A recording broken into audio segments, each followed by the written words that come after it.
ቤተሰብ ሰላም ብያለሁ። ዛሬ እንግዲህ የሀገራችን በቆሎ ልንበላ ነው ማለት ነው። ወይኔ እንዴት እንደሚያምር ውድ ቤተሰቦቻችን።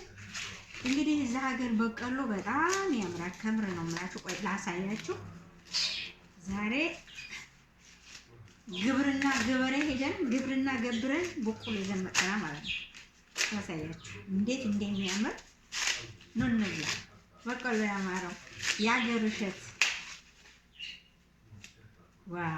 አያችሁ።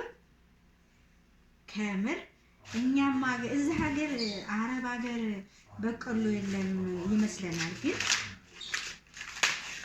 በጣም በቆሎ አለ። በጣም ያውም የሚያምር እውነት ነው የምላችሁ። አያችሁት? አሁን ይሄንን ብንፈልግ ቀቅለን ብንፈልግ ደግሞ ብንፈልግ ቀቅለን እንበለዋለን። ከፈለግን ደግሞ ጠብሰን እንበለዋለን።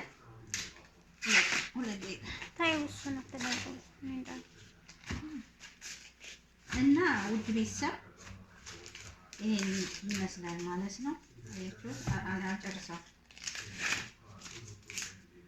እንዴት እንደሚያምር እንግዲህ አብረን እንበላለን። እሺ በቆሎ ያማረው የሀገሬ ልጆች የወንዜ ልጆች አሁን ወቅቱ ነው። እዚህ ሀገር ወቅቱ ነው በቆሎ ማለት ነው። ወቅቱ ነው እሸት። እንግዲህ ይሄን ይመስላል። ይሄንን እንጠብሰዋለን፣ ይሄንን እንቀቅለዋለን። ከዛ በኋላ እንበላለን ማለት ነው። አብረን እንበላለን። ውድ ቤተሰብ አሁን ቀቅዬ አቀርብላችኋለሁ። እና በነገራችን ላይ ሀገራችን ብቻ አይደለም፣ እዚህ ሀገር የሌለ ነገር የለም። በቆሎ አለ፣ ሽምብራ አለ፣ ባቂላ አለ፣ አተር አለ። የሌለ ነገር የለም አረብ ሀገር። እውነቴን ነው የምላችሁ። ቲማቲም ይለያያል። ንጹህ ሆኖ ነው የሚመጣው። በጣም ይለያል።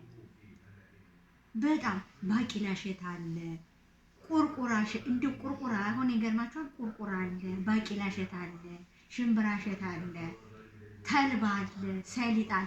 ይህን አይነቶች በጣም በንጹህ የሚቀርበው አረብ ሀገር ነው። እኔ ከየት ነው የሚመጣው እያልኩ በጣም ይገርመኛል። እውነቴን ነው ቤተሰቦች፣ በጣም ይገርመኛል። ሲያመጡ ከየት ነው እላለሁ።